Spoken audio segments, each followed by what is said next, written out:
Hello.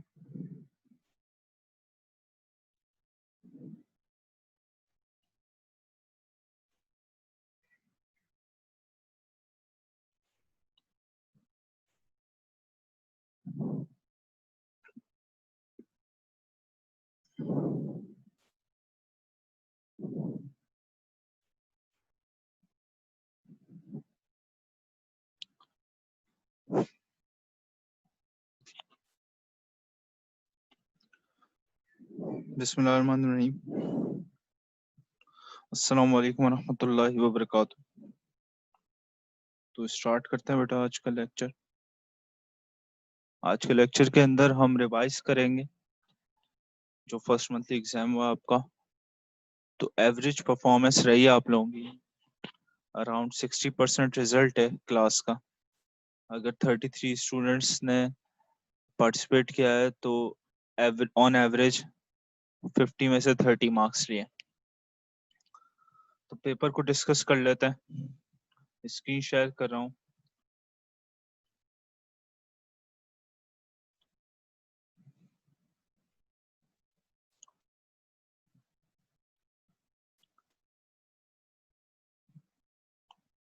जी screen share हो रही है सबके पास?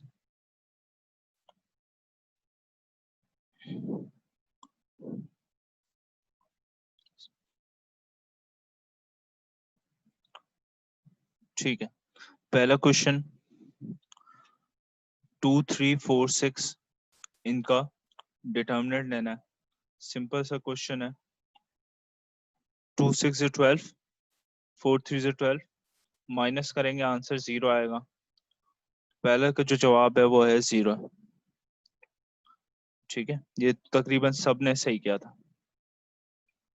सेकंड क्वेश्चन के अंदर फिल इन द ब्लैंक है, और मेनली जो आपका पेपर था वो सारा फिल इन द ब्लैंक पे मुबनी था। ज्यादातर सवालात फिल इन द ब्लैंक्स के थे और थ्योरी ज्यादा पूछी गई। और इन द एंड मैंने कुछ ज्यादा सा वो आप लोगों के ग्रामर्स रूल और मैट्रिक्स इन्वर्जन मेथड टेस्ट किया है। अच्छा, अब सेकंड क्वेश्चन कह रहा है कि अगर बी और ए मल्टीप्लाई करें, दो मैट्रिसेस हैं ये, इन दोनों का रिजल्ट आइडेंटिटी मैट्रिक्स आएगा। तो ये दोनों का आपस में कौन सा लिंक होगा? ये दोनों आपस में मल्टीप्लिकेटिव इनवर्स होंगे। ठीक है, तो ये भी तकरीबन सबने सही जवाब दिया था। क्वेश्चन 3, मल्टीप्लाई करना है एक मैट्रिक्स 2 3 और 5 6 को। इन दोनों का अगर हम ऑर्डर देखें, इसका ऑर्डर है 1 बाय 2। सिमिलरली इसका ऑर्डर होगा 1 बाय 2। अब देखें, ये दोनों मैच नहीं कर रहे, इसका मतलब है मल्टीप्लिकेशन पॉसिबल नहीं है, और इसका आंसर होगा मल्टीप्लिकेशन इज नॉट पॉसिबल। अब जितने स्टूडेंट्स हैं, ज्यादातर स्टूडेंट्स ने क्या किया है कि इस जवाब को पिक किया है। तो तकरीबन 33 स्टूडेंट्स ने सबमिट किया है और अराउंड 15 स्टूडेंट्स ने ऑप्शन ए सेलेक्ट किया है। वो दिया इस वजह से था कि आप लोग गलती करेंगे। आपने सबसे पहले मल्टीप्लिकेशन का बेसिक स्टेप देखना क्या था कि दोनों के पहले जो मैट्रिक्स के कॉलम्स और दूसरे मैट्रिक्स के रॉस बराबर होने चाहिए, जो कि नहीं है इसके अंदर। इसका आंसर होगा डी। नेक्स्ट क्वेश्चन की तरफ चलते हैं। The number of rows and columns of a matrix written with the symbol of by in between is called dash of a matrix। क्या होता है मैट्रिक्स जिसके अंदर रॉस और कॉलम्स के दरमियान बाय लिखा जाता है? क्या कहते हैं इसको? इसको कहते हैं ऑर्डर। ठीक है, इसका आंसर क्या होगा? ऑर्डर होगा। Question number 5, the horizontal arrangement of elements in a matrix is called. देखिए ये सारी चीजें आपको एक्सप्लेन की हुई थी स्टार्टिंग के लेक्चर के अंदर, बताया था मैंने कि हॉरिजॉन्टली जो होते हैं वो होते हैं रॉज होते हैं और वर्टिकली कॉलम्स होते हैं। मतलब फॉर एग्जांपल कोई भी मैट्रिक्स है उसके अंदर हॉरिजॉन्टल यानी लेफ्ट टू राइट क्या होगा, रॉ होगी, और up to down top to bottom क्या होगा, कॉलम होगा। तो यानी हॉरिजॉन्टली क्या होगा, रॉ होगा आंसर। ठीक है।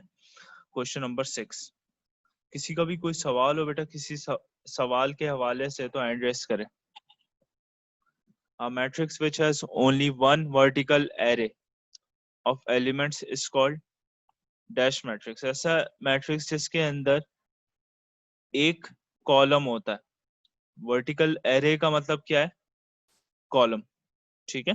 तो यानी वो मैट्रिक्स जिसके अंदर एक ही कॉलम होता है तो उसको कौन सा मैट्रिक्स कहते हैं, कॉलम मैट्रिक्स। ठीक है।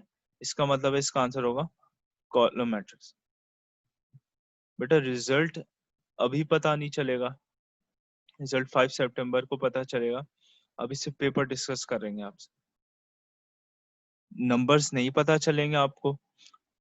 आपको 5 सितंबर जब आपका रिजल्ट आ रहा है, मुझे आइडिया नहीं है इस बारे में, लेकिन अभी सिर्फ पेपर डिस्कस कर रहा हूँ ताकि आप लोगों की गलतियां आप लोगों को पता चल जाए। और ऑब्वियसली अगर आपको याद होगा कि आपने कौन सा ऑप्शन सेलेक्ट किया तो आप अपने खुद ही मार्क्स कैलकुलेट कर लोगे। अच्छा, अब ये तकरीबन 90% स्टूडेंट ने सही किया है, सिर्फ 2 स्टूडेंट्स नल मैट्रिक्स किया है और इसका जवाब है आइडेंटिटी मैट्रिक्स। पता नहीं उन्होंने शायद पढ़ा नहीं होगा, लेकिन ऐसा मैट्रिक्स जिसके अंदर पहले प्राइमरी डायगोनल में 1 आ रहा हो और सेकेंडरी डायगोनल में 0 हो, उसको कहते हैं आइडेंटिटी मैट्रिक्स। Question number 8। अच्छा, अब ये भी सिंपल क्वेश्चन था, इसके अंदर भी बहुत सारी स्टूडेंट्स की गलतियां हैं कि ए और बी को ऐड करने में मुश्किल हो रही है इन लोगों को। देखो, जब भी कभी 2 मैट्रिसेस को ऐड करोगे तो उसके अंदर पहले एलिमेंट को पहले एलिमेंट से ऐड करोगे। फॉर एग्जाम्पल 2 है ए में, वो ऐड होगा बी में 9 से। इसी तरह -3 जिस जगह पर है वो ऐड होगा 4 से। इसी तरह 4 ऐड होगा -2 में, 5 ऐड होगा 7। ठीक है। तो इसका आंसर कुछ इस तरह आएगा, 2 + 9 11, -3 + 4 यानी 4 - 3 क्या होगा, 1। ठीक है। तो अब पहले 2 एलिमेंट्स देखकर ही आपको पता चल जाएगा कि 2 ऑप्शन तो कट गए। ठीक है, बल्कि 3 ऑप्शन कट गए। पहले 2 एलिमेंट्स देख के ही पता चल जाएगा आंसर कौन सा होगा, सी होगा। ठीक है। तो आसान सवाल था, लेकिन अब तकरीबन 6 स्टूडेंट्स ने इसको गलत किया। अच्छा, अब ये सवाल समझ में आ गया सबको। अब चलते हैं नेक्स्ट सवाल की तरफ। इसका आंसर है सी। ठीक है। अब कोई भी सवाल हो किसी भी कॉन्सेप्ट के हवाले से तो पूछ लीजिएगा।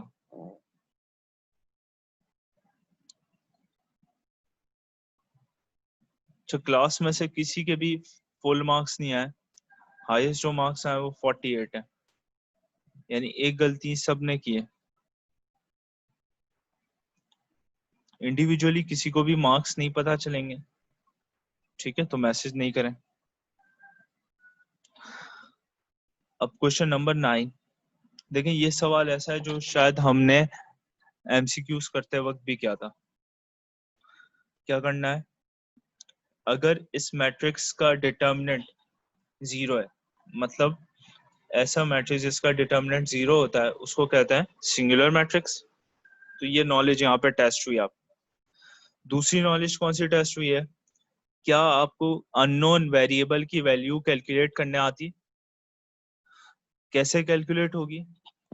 देखो सिंपली इसका डिटर्मिनेंट निकालो, 2 को x से मल्टीप्लाई करो और 3 को 4 से मल्टीप्लाई करो, 2x से मल्टीप्लाई हुआ आया 2x, 3 4 से मल्टीप्लाई हुआ आया 12। सिंगुलर मैट्रिक्स के अंदर क्योंकि प्राइमरी डायगोनल और सेकेंडरी डायगोनल दोनों को मल्टीप्लाई करने से जो आंसर आता है वो सेम आता है। मतलब अगर 3 को 4 से मल्टीप्लाई करने पे 12 आया है तो 2 और x को भी मल्टीप्लाई करने से 12 आएगा। ठीक है, इस समय इस वजह से कह रहा हूँ क्योंकि दोनों माइनस होके क्या बना देंगे, 0 बना देंगे, और ये सिंगुलर मैट्रिक्स है। तो किसी बात समझ में आ रही है?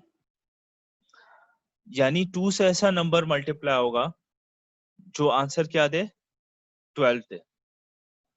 तो अब आपको जाहिर सी बात है पता है कि 2 6 से क्या होता है, 12 होता है। इसका मतलब है x का आंसर क्या होगा, 12 होगा। आप इसको कैलकुलेट भी कर सकते हैं। ठीक है, सिंपल अलजेब्रा से और डिटरमिनेंट निकालने के मेथड से दोनों जवाब आपके सही हैं, क्योंकि ये क्या है, हमारा सब्जेक्टिव क्वेश्चन है। इसलिए मैं आपको ये तरीके बता रहा हूँ कि ये तरीके आप लोगों को एमसीक्यूज अटेम्प्ट करने में काम आएंगे। सॉल्यूशन मांगा उसका 5 मार्क्स का, तो फिर आपने क्या करना है, डिटरमिनेंट दिखाना है, डिटरमिनेंट दिखाने के बाद मल्टीप्लाई करना है, फिर इसके बाद x की वैल्यू कैलकुलेट करनी है। तो 5 मार्क्स से सवाल हो तो स्टेप भी बढ़ जाएगा। लेकिन अगर सब्जेक्टिव क्वेश्चन हो, हर क्वेश्चन को देखो, आपके जितने भी क्वेश्चंस आएंगे, फॉर एग्जांपल 20 या 30 जितने भी आएंगे, अभी बोर्ड का पैटर्न डिसाइड नहीं हुआ है, अगर 30 मार्क्स के क्वेश्चंस आते हैं एमसीक्यूज के, तो हर क्वेश्चन को करने के लिए 1 मिनट दिया जाएगा। ठीक है, तो अब बेहतर ये तरीके सीख लें ताकि आप लोगों को एमसीक्यूज जल्दी अटेम्प्ट हो सकें। इसमें a+b करना है और देखते ही पता चल रहा है कि इसका आंसर आएगा नल मैट्रिक्स, क्योंकि अगर 1 को प्लस करें -1 से क्या आता है, 0। 2 को प्लस करें -2 से आता है 0। फॉर एग्जाम्पल यहाँ a-b होता तो पहले b को क्या करते, माइनस से मल्टीप्लाई करवाते, फिर इसके बाद फिर सॉल्व करते। ठीक है, अभी क्या करना है, सिंपली ऐड करवाना है, यानी 1 + -1, और प्लस माइनस क्या हो जाता है, माइनस हो जाता है, तो बन जाएगा 0। अगर किसी स्टूडेंट को इसमें मसला है तो बताएं, मैं करके दिखाता हूँ, वरना हम आगे बढ़े। इसका सिंपली जवाब होगा नल मैट्रिक्स। उसकी वजह क्या है, उसकी वजह ये है कि सारे एलिमेंट्स आपस में प्लस माइनस होके 0 बना देंगे। 1 - 1 0, 2 - 2 0, 3 - 3 0, और -4 + 4 0। ठीक है, नेक्स्ट सवाल देख लेते हैं। अच्छा, इस सवाल को तकरीबन सारे स्टूडेंट्स ने सही किया है, क्योंकि ये सवाल मैंने एमसीक्यू से लिया था जो मैंने पढ़ाया है आप लोगों को। सिंपली होगा ये, जब a से b माइनस होगा तो b से क्या हो जाएगा, माइनस मल्टीप्लाई हो जाएगा। जब b से माइनस मल्टीप्लाई होगा तो ये बन जाएगा 1 2। ठीक है, 1 और -2, यानी a + 1 b -2, तो इसका आंसर होगा a। ठीक है, किसी को भी कोई सवाल हो तो फौरन हैंड रेस करें। अच्छा, what is the basic rule of multiplication of two matrix? देखिए, आप लोगों की जो गलतियां ज्यादा आई हैं वो थ्योरेटिकल सवाल में ज्यादा आई हैं बनिस्बत कैलकुलेशन वाले सवाल के। कैलकुलेशन वाले सवाल किसी हद तक सबने सही कर लिए। ये वाले जो सवालात हैं जो थ्योरेटिकल हैं, जिसके अंदर अंग्रेजी का इस्तेमाल है, तो बहुत सारे स्टूडेंट्स इंग्लिश को समझ नहीं पाए। अब पहला ऑप्शन क्या है कि रूल क्या होता है मल्टीप्लिकेशन का मैट्रिसेस के, तो हमें पता है कि पहले मैट्रिक्स के कॉलम, दूसरे मैट्रिक्स की रॉस, ये दोनों बराबर होनी चाहिए। अब ये ऑप्शन किस में आ रहा है वो हमें देखना है, तो पहले हम पढ़ लेते हैं और इसको इंग्लिश को उर्दू में ट्रांसलेट कर लेते हैं ताकि हमें मसला ना हो। तो पहला ऑप्शन है the number of columns of the first matrix must be equal to the number of rows of the second matrix. ठीक है, तो आपके पास क्या हो रहे होंगे, जवाब जो आ रहा होगा वो शफल होके आ रहा हो। मेरे पास पहला ऑप्शन है, यही सही है। ठीक है, बाकी भी अगर पढ़ो तो देखो दो तो हो ही नहीं सकते। कौन से? जिसके अंदर कह रहा है the number of rows of the first matrix must be equal to the number of rows of the second matrix. ऐसा कोई रूल ही नहीं है। आपको ये तो याद होगा कि एक के कॉलम दूसरे के रॉस। इसमें कंफ्यूजन होगी कि पहले वाले के कॉलम या दूसरे वाले के कॉलम। ठीक है, तो दो तो ऑप्शन ऐसे ही कट हो जाते हैं। एमसीक्यूज डील करने का बेस्ट तरीका ये है, देखें दो तो ऐसे होंगे जो करीब करीब भी नहीं होंगे। ठीक है, दो ऐसे होंगे जिनके दरमियान आप लोगों को कंफ्यूजन हो सकती है। तो तरीका क्या है, उन दो को ढूंढो जो नहीं होते हैं। बाकी दो में से अगर नहीं भी आ रहा है आप लोगों को, तो कम से कम देखें, मैंने आप लोगों को हर सवाल के अंदर ये रिक्वायर्ड रखा है। किसी का उस वक्त तक सबमिट नहीं हो सकता था जब तक वो सारे अटेम्प्ट ना कर दें। उसकी वजह क्या है? देखो जब भी आप अटेम्प्ट करते हो, एमसीक्यूज पेपर में भी अटेम्प्ट करते हो, बहुत सारे स्टूडेंट्स को नहीं आता है, वो छोड़ के आ जाते हैं। देखो मार्क्स कट नहीं रहे आपके अटेम्प्ट करने पे, क्या पता तुक्का ही लग जाए। ठीक है, तो हर सवाल अटेम्प्ट करना लाजमी है, आंसर देना लाजमी है, चाहे सही हो चाहे गलत हो। ठीक है, और मैंने आपको बताया 50% चांस ले सकते हो, किसी दो के दरमियान कंफ्यूजन होगी तो तुक्का लगा लो। ठीक है, और कोई किसी का कोई सवाल हो तो बताएं। रिजल्ट आपको 5 सितंबर को मिलेगा। The transpose of the matrix. अच्छा, अब ट्रांसपोज को बहुत सारे स्टूडेंट्स कंफ्यूज करते हैं एडजॉइंट से। ठीक है, ट्रांसपोज अलग है, एडजॉइंट अलग है। ट्रांसपोज में रॉज और कॉलम्स आपस में इंटरचेंज हो जाती हैं, साइन सबके सेम रहते हैं। फॉर एग्जाम्पल अगर ये 3 है तो ये 3 रहेगा, 2 है तो 2 ही रहेगा, ना ये -2 बन जाएगा ना ये -3 बन जाएगा। तो अगर पहला ऑप्शन देखो ए, तो उसके अंदर मैंने लिया है एडजॉइंट ताकि आप लोग कंफ्यूज हो, और 10 स्टूडेंट्स ने ए ऑप्शन ही सेलेक्ट किया। बाकी स्टूडेंट्स ने गलत किया होगा, या मेजॉरिटी ऑफ स्टूडेंट्स ने ए सेलेक्ट किया। हालांकि इसका जवाब सही कौन सा था, जिसके अंदर रॉस और कॉलम्स इंटरचेंज आ रहे। और सिंपल तरीका बताऊं ट्रांसपोज ऑफ 2/2 का, तो 2/2 का ट्रांसपोज बहुत आसान है। सिर्फ ये दो एलिमेंट्स आपस में चेंज हो जाएंगे, 3 1 की जगह आ जाएगा, 1 3 की जगह आ जाएगा। देख लेते हैं ऐसा कौन सा ऑप्शन है। ठीक है, डी ऑप्शन है इसका सही। अब नेक्स्ट क्वेश्चन 14। अच्छा, अब या तो ये स्टूडेंट्स को समझ में नहीं आया क्योंकि ये ए इनवर्स है। ठीक है, मेरे पास तरीका नहीं है यहाँ पर इनवर्स लगाने का, पावर -1 लगाने का, तो मैंने इसको इस तरह लिखा है, यह ए इनवर्स, यानी ए अगर आपस में ए इनवर्स से मल्टीप्लाई होगा तो क्या आंसर आएगा। ठीक है, अगर आप चाहें तो मैं ये मीटिंग अपलोड कर दूंगा पोर्टल पे। एक स्टूडेंट ने सवाल किया था कि क्या ये मीटिंग अपलोड हो जाएगी, तो मैं अपलोड कर दूंगा इंशाल्लाह। तो इसका आंसर होगा आइडेंटिटी मैट्रिक्स। क्या मतलब है? अगर दो ऐसे मैट्रिक्स जो आपस में क्या हो, मल्टीप्लिकेटिव इनवर्स हो, आपस में मल्टीप्लाई करने से क्या देंगे, आइडेंटिटी मैट्रिक्स देंगे। अच्छा, इसमें कंफ्यूजन है। ठीक है, ये मैथमेटिकल एरर है, पावर इनवर्स उसने शो नहीं की, -1 बाद में शो कर दी। अच्छा, आइडेंटिटी मैट्रिक्स के बारे में एक बात बता दूं, ये मैट्रिसेस का क्या है, नंबर 1 है। फॉर एग्जाम्पल अगर इसको मैं नंबर में बताऊं, मैं इस तरह कहूंगा कि 5 अगर 5 से डिवाइड होगा तो आंसर क्या आएगा? 1 आएगा।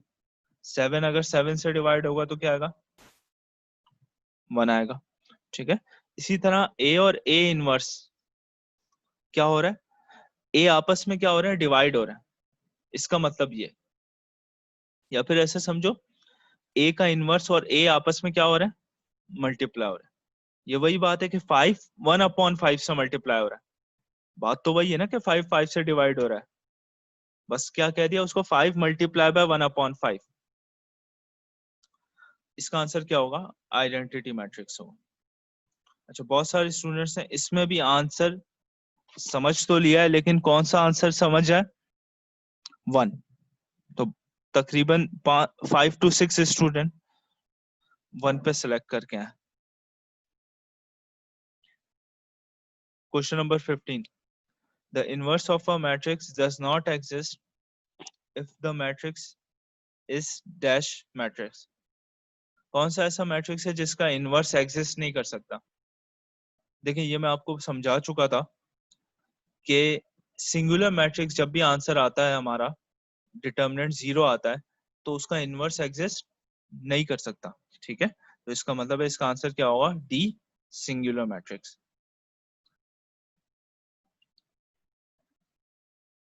देखिए, रिजल्ट का जो एवरेज है आप सबका वो है 60%, मतलब 50 में से ऑन एवरेज 30 मार्क्स लिए गए। ज्यादातर स्टूडेंट्स हैं जिनके मार्क्स हैं वो 20 और 30 के दरमियान। तकरीबन 5 स्टूडेंट्स फेल हुए हैं। ठीक है, और एक सवाल गलत था, इस वजह से उसमें सबको मार्क्स मिला, और इस वजह से एक स्टूडेंट पास हो गया, यानी 4 स्टूडेंट्स फेल हैं। क्वेश्चन नंबर 16 पे आ जाते हैं, वो जब सवाल आएगा तो बताऊंगा। Question number 16, if -3 is multiplied by the matrix A, अगर इस मैट्रिक्स से मैं -3 मल्टीप्लाई करूं तो क्या जवाब आएगा? अगेन, -3 इसके अंदर मल्टीप्लाई करना है, ऐड नहीं करना। ऐड करोगे तो A बन जाएगा। सही है, इसका मतलब है मल्टीप्लाई करोगे तो 3 2 से मल्टीप्लाई हुआ 6 आया, 3 3 से मल्टीप्लाई हुआ 9 आया, 3 1 जा 3, 3 6 जा 18। तो इसका आंसर होगा B, a is equal to -6 3 9 और -18। अब आ जाते हैं क्वेश्चन 17। कोई सवाल हो तो बताएं।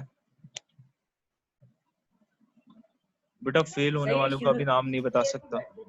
सर ये आप वापस से अपलोड करेंगे इसको पोर्टल पे वीडियो को पूरी? मैं वीडियो अपलोड कर दूंगा।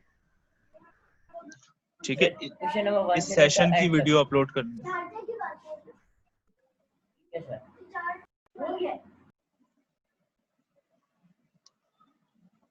इंडिविजुअली किसी स्टूडेंट को ये भी नहीं पता चलेगा कि वो पास है या फेल है। वेट करें रिजल्ट का। क्वेश्चन 17। अच्छा, अब ये सवाल थोड़ा सा टेक्निकल है। ए और बी में क्या ए बी से मल्टीप्लाई हो सकता है, या बी ए से मल्टीप्लाई हो सकता है, या ये आपस में प्लस हो सकता है? तो ये जवाब मैं किसी स्टूडेंट से लूंगा, मैं खुद नहीं बताऊंगा। ठीक है, तो कोई स्टूडेंट जवाब देना चाह रहा है, हैंड रेस करें। जी अब्दुल्ला नदीम।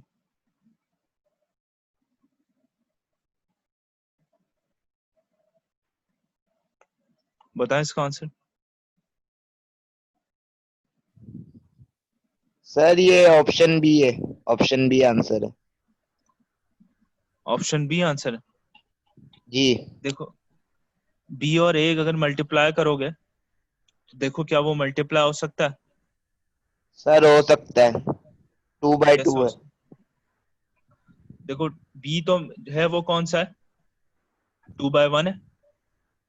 मैं जी लिख देता हूँ इसमें।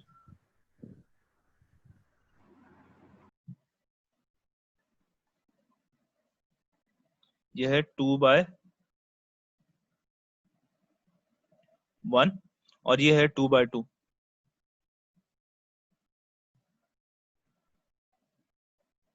तो अब मुझे देख के बताओ, क्या b a से मल्टीप्लाई हो सकता है या a b से मल्टीप्लाई हो सकता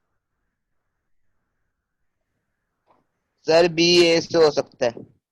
b a से हो सकता है, इसका मतलब ये है कि 1 बराबर होना चाहिए इस 2 से, जो कि गलत है। a b से हो सकता है ना, तब जाके ये दोनों मैच करेंगे। जी सर, ठीक रो है, और कॉलम मैच कर यानी जाएंगे। इसका आंसर क्या होगा? a b। A B, b a क्यों नहीं हो सकता? क्योंकि ये 1 और क्योंकि 2 सर आपस में मैच नहीं कर बराबर सकते। नहीं। क्या कंडीशन है, याद करो। पहले वाले के कॉलम, दूसरे वाले के रो।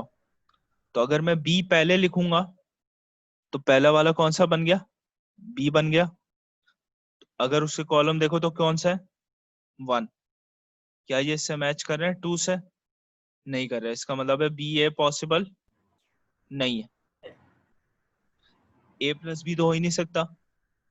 प्लस के अंदर कंडीशन क्या है? दोनों के ऑर्डर सेम होने सेम चाहिए, है। तो ये भी गलत हो गया। ए बी हो सकता है, फॉर एग्जाम्पल ए बी अगर नहीं हो सकता तो आप कौन सा सेलेक्ट करते हैं? नन ऑफ दिस, क्योंकि कोई भी ऑप्शन सेलेक्ट नहीं हो रहा था, सही नहीं हो रहा था।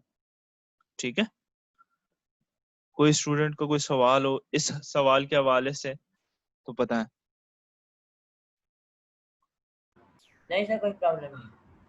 चलें आगे बढ़ते हैं। फिर क्वेश्चन नंबर 18।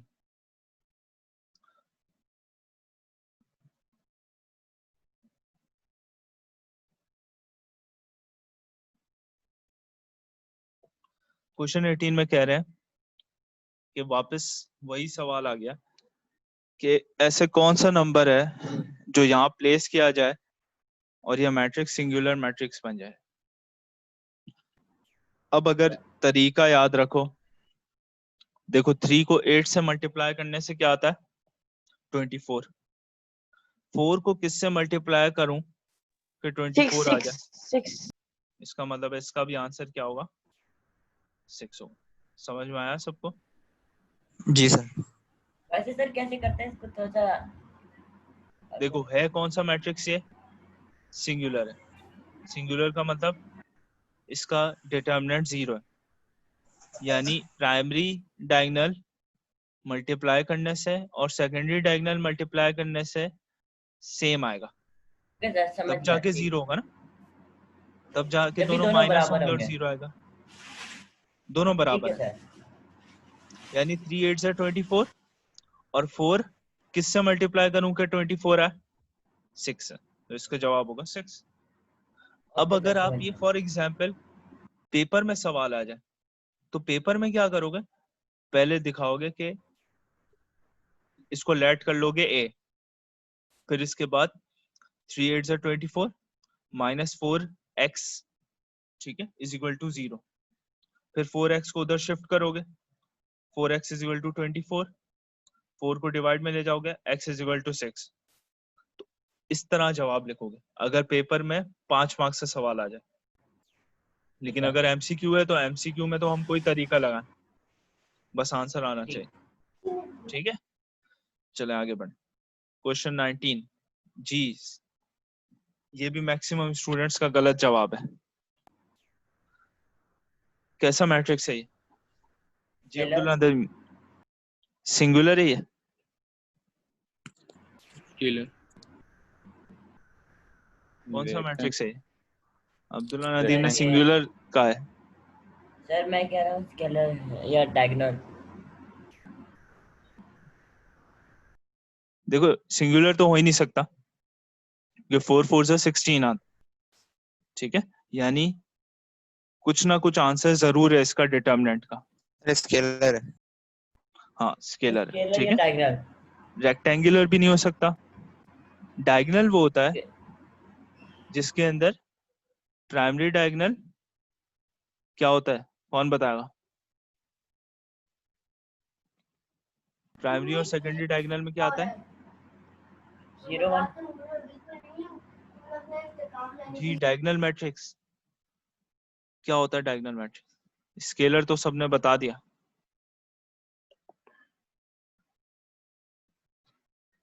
कोई नहीं पता, किसी को नहीं पता?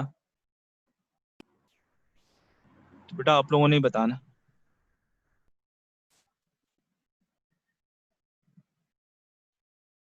जी मोहम्मद सालिक, क्या होता है डायगोनल मैट्रिक्स?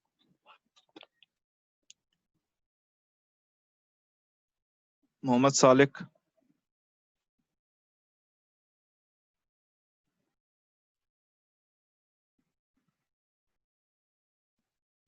मोहम्मद सालिक बेटा लिख के भी बता सकते हैं।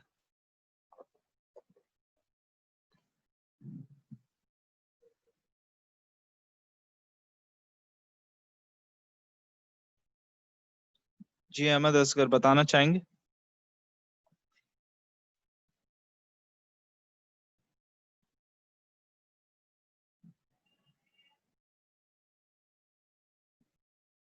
सर मैंने आपको लिख के बता दिया। आपने स्केलर का लिखा है या डायगोनल का लिखा है? हुज़ैफा सर डायगोनल का लिखा है। डायगोनल का लिखा है।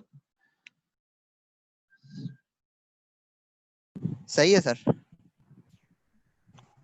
Matrix sir having non zero sir element. Scalar है सर, स्केलर है सर, स्केलर। बेटा स्केलर क्यों है, यही तो पूछ रहा हूँ। होता क्या है स्केलर? सर अभी तो आपने डायगोनल का ही पूछा ना कि डायगोनल क्या होता है। डायगोनल भी क्या होता है और स्केलर का भी फर्क क्या है, ये भी बताओ। डायगोनल का मैंने आपको बताया था कि डायगोनल ये होता है। वैसे जवाब नॉन आपने सर बता डायगोनल दो। में कहा, सर स्केलर और डायगोनल के एलिमेंट सेम होते हैं। फर्क बताओ ना फिर। देखो स्केलर के अंदर डायगोनल में फर्क क्या है? डायगोनल के अंदर जो पहला प्राइमरी डायगोनल है उसके अंदर नॉन जीरो एलिमेंट्स होंगे। ठीक है, बात समझ में आ गई? Yes sir, non zero elements का मतलब तो समझ में आ गया। ऐसा जीरो स्केलर से में ऊपर ये होंगे। बिल्कुल, स्केलर के अंदर ये सेम होंगे। अब समझ में आ गया क्या फर्क है?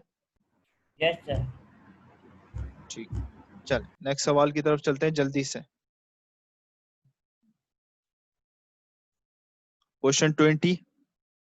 अच्छा इसका जो आंसर है ए बी सी और डी की वैल्यू बतानी है, तो 1/2 को मल्टीप्लाई कर दोगे 1 से, 2 से, 3 से और 4 से।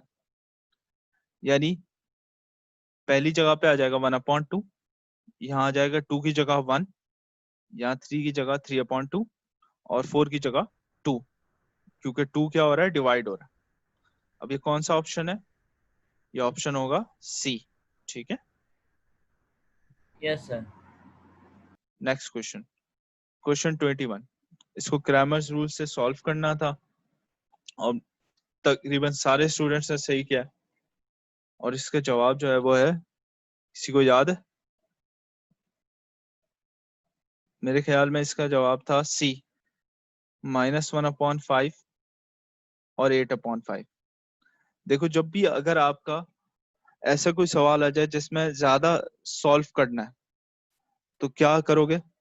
बेहतर है कि जो आंसर है ना वो एक्स और वाई की जगह पुट करना शुरू कर दो।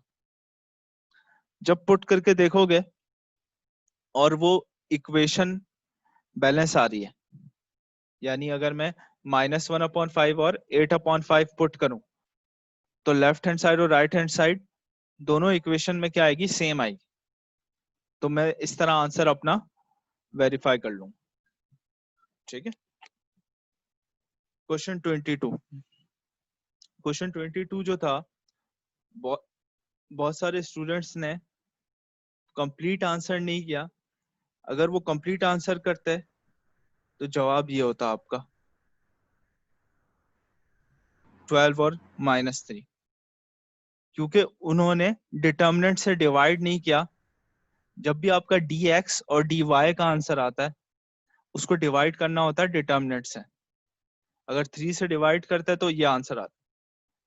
आपने शुरू में ये देखकर इस पे टिक कर लिया, तो ये गलती थी। इसका आंसर वैसे क्या है, 12 और -3। एक स्टूडेंट का गलत हुआ, इस वजह से 50 के बजाय उसका 48 होगा। अच्छा, ये क्वेश्चन 23 था जिसके अंदर एक गलती की वजह से सवाल के अंदर उसका सॉल्यूशन नहीं आ रहा था। यहाँ पर 3x प्लस वाई है और दूसरी जगह है 30x प्लस वाई। मैं यहाँ पर इसके साथ 10 लिखना भूल गया था, 30x प्लस 10y, जिसकी वजह से इसका बहुत ही अजीब आंसर आ रहा था। अगर ये 10 होता तो इसका जवाब होता सॉल्यूशन डज नॉट एग्जिस्ट। अब जिस स्टूडेंट ने अटेम्प्ट किया है